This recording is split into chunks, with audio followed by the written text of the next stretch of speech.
नमस्कार sir madam, स्वागत है आपका फाइनेंशियल फ्रीडम पाने के सफ़र पर। दोस्तों, आर्थिक आज़ादी सबके जीवन में आए, ऐसी ही सोच के साथ हम म्यूचुअल फंड में इन्वेस्ट करते हैं। लेकिन इस वक्त मार्केट के जो हालात हैं उसको देखकर म्यूचुअल फंड इन्वेस्टर में काफ़ी भय का माहौल बना हुआ है। लोग काफ़ी चिंतित हैं।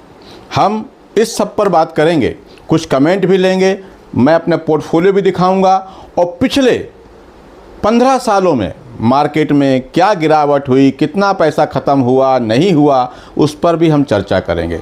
लेकिन दोस्तों, आगे बढ़ने से पहले मेरा आपसे एक निवेदन, कृपया चैनल को सब्सक्राइब कर दीजिए और नोटिफिकेशन की बटन को ऑन करके ऑल का घंटा दबा दीजिए। और हाँ, म्यूचुअल फंड को लेके आपके मन में कोई भी सवाल हो तो कमेंट बॉक्स में जाकर लिखें। मैं आपके सारे सवाल पढ़ता हूँ और सबका जवाब देता हूँ। और दोस्तों, कुछ लोगों के जवाब मैं यहाँ पर वीडियो में ले पाता हूँ, सबके नहीं ले पाता क्योंकि वीडियो ज़्यादा लंबा ना हो जाए। लेकिन आप जहाँ कमेंट करते हैं उसके नीचे रिप्लाई ज़रूर करता हूँ। चलिए देखते हैं। मार्केट की ये गिरावट बड़ी भयानक स्थिति में लाके खड़ा कर चुकी है मार्केट को।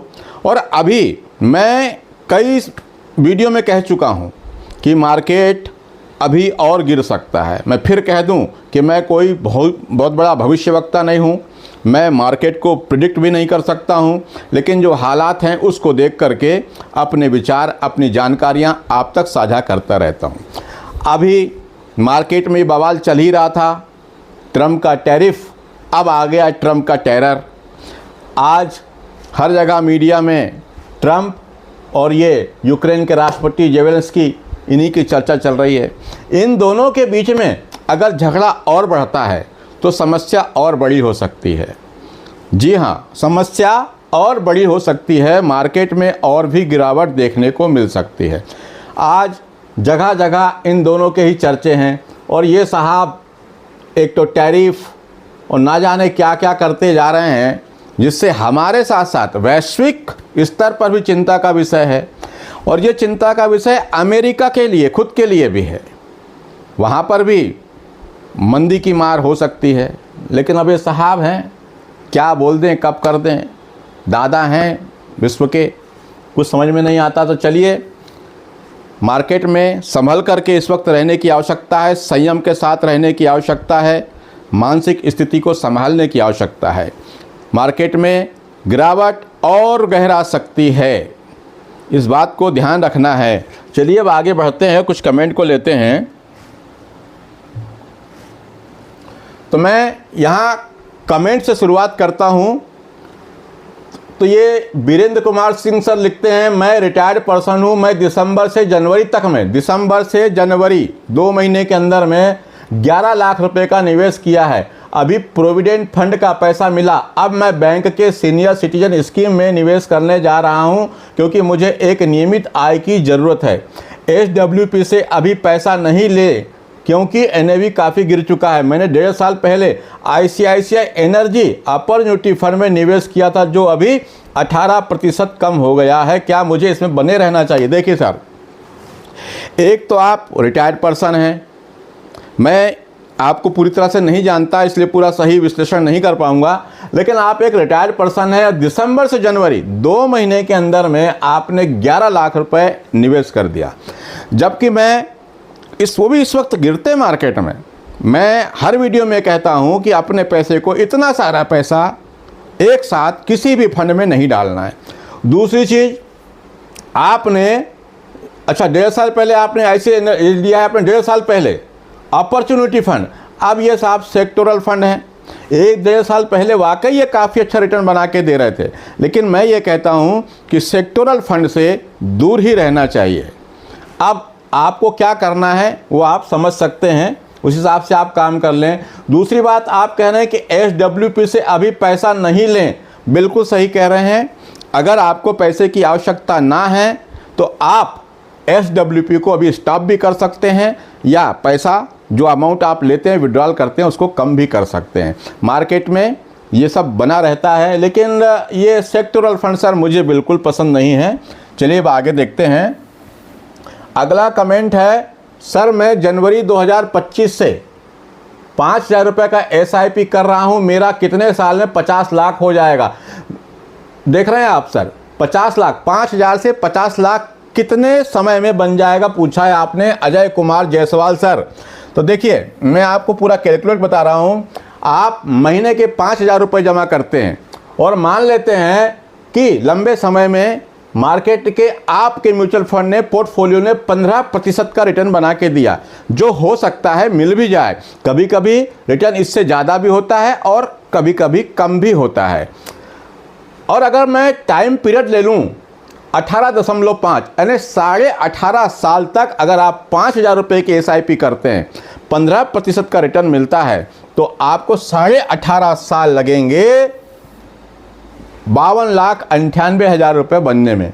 आपका इन्वेस्टमेंट अमाउंट होगा 11,10,000 और जो एस्टिमेटेड रिटर्न आपको मिल सकता है वो होगा 41,88,000 और टोटल मिला के आपके पास 52,98,000 अरे लगभग 53 लाख रुपए आपके पास हो सकते हैं। और इस बीच में अगर आपके पास कहीं और से पैसा आ जाए, थोड़ा बहुत आप टॉपअप भी करते रहें बीच बीच में SIP के अलावा, मान लीजिए 500 रुपया तो 500 का ही टॉपअप कर दें।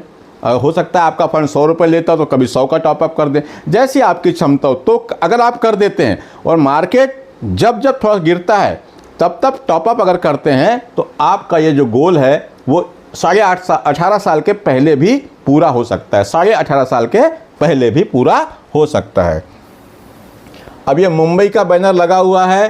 अनंतराज सर लिखते हैं कि मैं मार्केट से नहीं डरता हूं, जितना गिरेगा उतना खरीदूंगा। बिल्कुल सर, मार्केट से डरने की ज़रूरत बिल्कुल भी नहीं है। मार्केट का ये रवैया है, ऐसा ही चलता है मार्केट। हाँ, कभी छोटी गिरावट कभी बड़ी गिरावट होते रहती है मार्केट में। इसके पहले बहुत बड़ी अभी तो कुछ भी नहीं गिरा है मार्केट। निफ्टी कितना गिरा है भाई, कोई 12, 13, 14% की गिरावट दिखा रहा है। स्मॉल कैप करीब 20 के आसपास दिखा रहे होंगे और मिड कैप 16, 17, 18%। कुछ नहीं सर, 2008 में 60-63% तक मार्केट गिरा था। मगर बाद में मार्केट रिकवर करता है। कभी कभी समय लंबा लग जाता है, 2 साल 4 साल तक रिकवर नहीं करता, वहीं घूमता रहता है। थोड़ी बहुत रिकवरी आती है लेकिन रिटर्न नहीं बनता। ये भी होता है, रिकवरी आती है लेकिन रिटर्न भी नहीं बनते, ऐसा भी होता है। तो ये मार्केट में होता रहता है। चलिए मैं अगले सवाल पर आता हूँ। आप लिखते हैं सर इस साल नवंबर में मेरे बेटे की शादी है, क्या पैसा निकलवा लूँ अभी?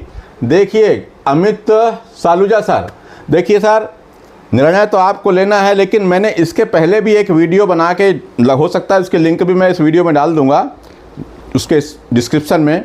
मैंने पहले भी ये कहा था कि लोगों को पैसा लगाना तो आ गया लेकिन पैसे कब निकालना है ये पता नहीं है। अब अगर आपने ये पैसा अपने बेटे की शादी के लिए ही यहाँ पर लगाया था तो मुझे लगता है थोड़ा थोड़ा करके, क्योंकि शादी कब आपका, नवंबर की बात कर रहे हैं, थोड़ा थोड़ा पैसा निकाल ही लेना चाहिए।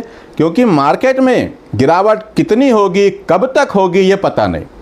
इसलिए थोड़ा थोड़ा पैसा निकाल करके सेफर जगह पर ज़रूर इन्वेस्ट कर दें, बैंक में रख दें या जहां भी हो आप सेफर जगह पे रख दें, ज़्यादा अच्छा रहेगा। अब दोस्तों मैं अपना एक पोर्टफोलियो, म्यूचुअल फंड का एक पोर्टफोलियो, जो मेरा नया पोर्टफोलियो वो बताता हूँ, उसको आप देखिए। यहाँ पर आपको बहुत सारे फंड मिलेंगे।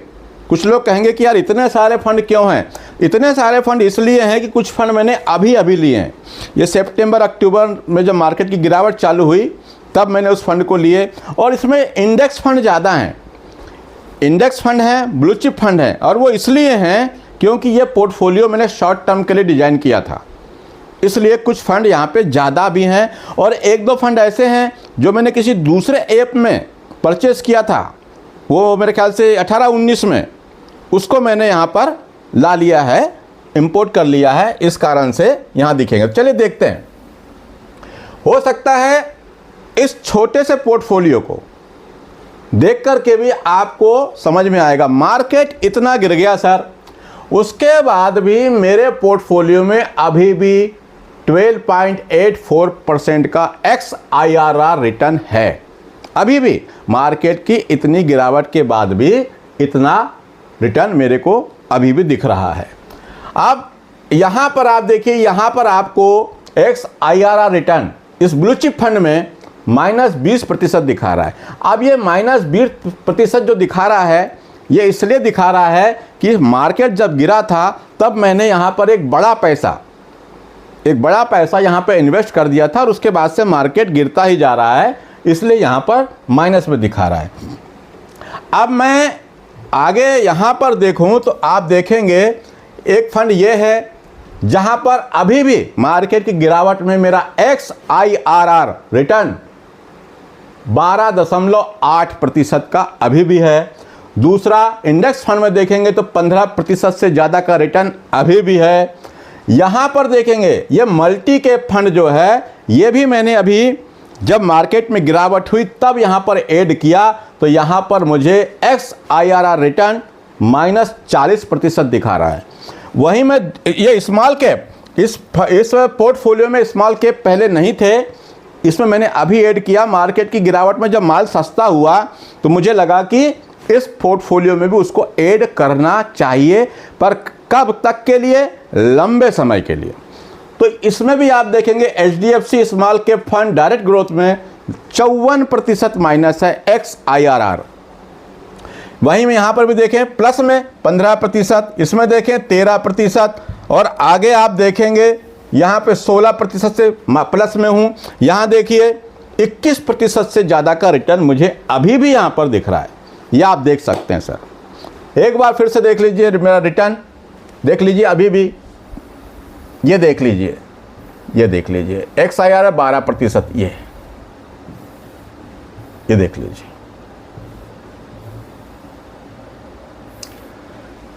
मार्केट में लंबे समय में पैसा बनता है, इस बात से शायद कोई इनकार नहीं कर सकता जो मार्केट में लंबे समय से है, जिसने मार्केट को देखा है।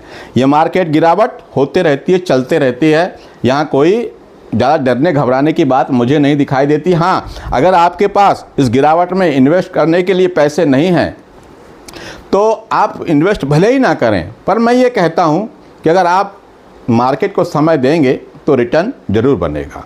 हाँ, जल्दी नहीं, हो सकता है 1 साल 2 साल 4 साल तक ऐसा होता रहे, और ये भी कह रहा हूँ कि हो सकता है मार्केट में गिरावट अभी और हो, इस बात को भी ध्यान रखिएगा।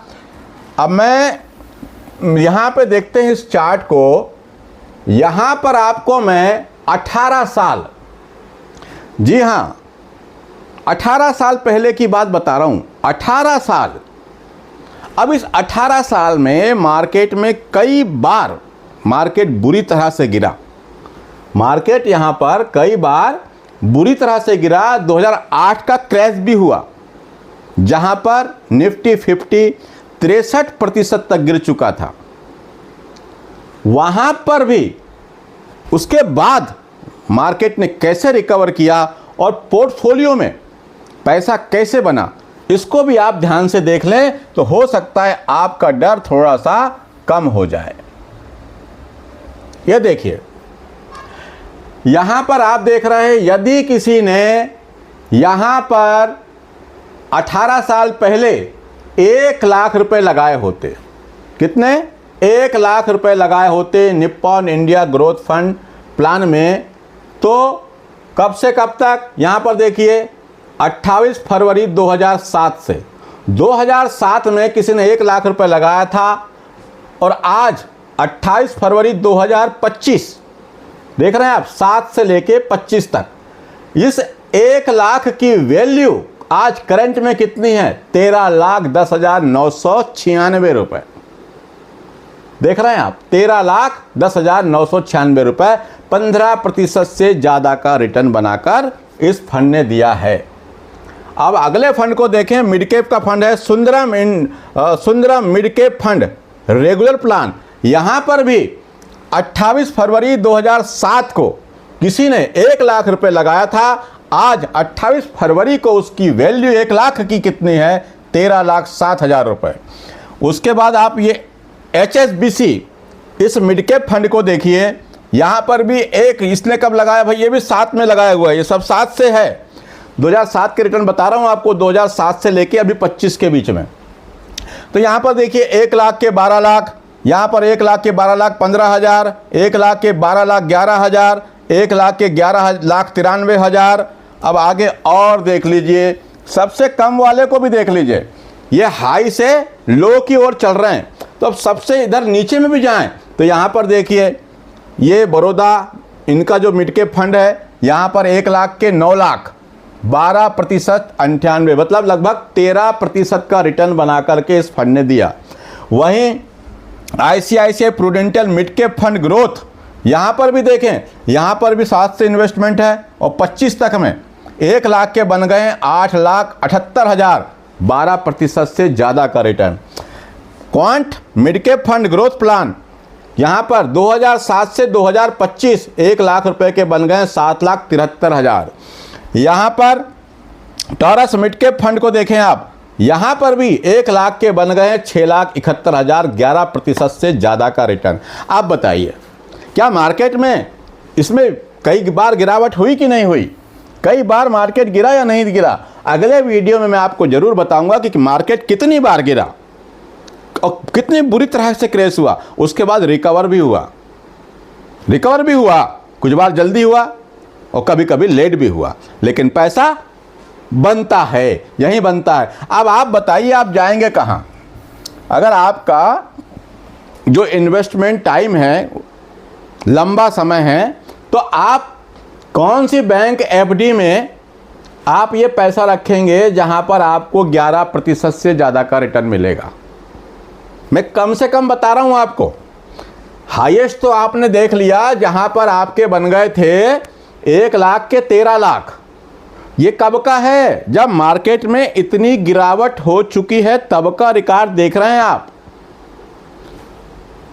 समझ रहे हैं आप? उसके पहले तो ये रिटर्न और भी ज़्यादा रहा होगा, ये पोर्टफोलियो का रिटर्न और भी ज़्यादा रहा होगा। ये तो मैं आपको अभी की स्थिति में बता रहा हूँ। कब? 28 फरवरी 2025 के हालात बता रहा हूँ, जब मार्केट अपने आप गिरा हुआ है बुरी तरह से, तब के रिटर्न बता रहा हूँ आपको। और ये हाईएस्ट भी दिखा दिया, अब मैं यहाँ लोएस्ट भी आपको दिखा चुका, 11%। अब बताइए सर, अब आप ये सब देखने के बाद भी आपको डर लगता है, तो फिर आप मार्केट से जा सकते हैं। मार्केट आपके लिए नहीं बना है। मार्केट में ये गिरावट चलते रहती है, बल्कि मैं ये कहता हूँ कि ये गोल्डन अपॉर्चुनिटी है पैसा बनाने की, मगर सोच समझ करके पैसा लगाएं। और हाँ, मैं हर बार एक चीज़ और कहता हूँ, अच्छा रिटर्न देने वाला फंड मत चुनिए, बेस्ट रिटर्न देने वाला फंड मत चुनिए। आपके लिए कौन सा बेस्ट है वो चुनिए। जी हाँ, आपके लिए कौन सा बेस्ट है उसका चुनाव कीजिए। दोस्तों, म्यूचुअल फंड को लेके आपके मन में कोई भी सवाल हो तो कमेंट बॉक्स में जाकर लिखें, मैं आपके सारे सवाल पढ़ता हूं और सबका जवाब देता हूं। कृपया चैनल को सब्सक्राइब करना मत भूलिए। आज के लिए इतना ही। नमस्कार, जय हिंद, जय भारत।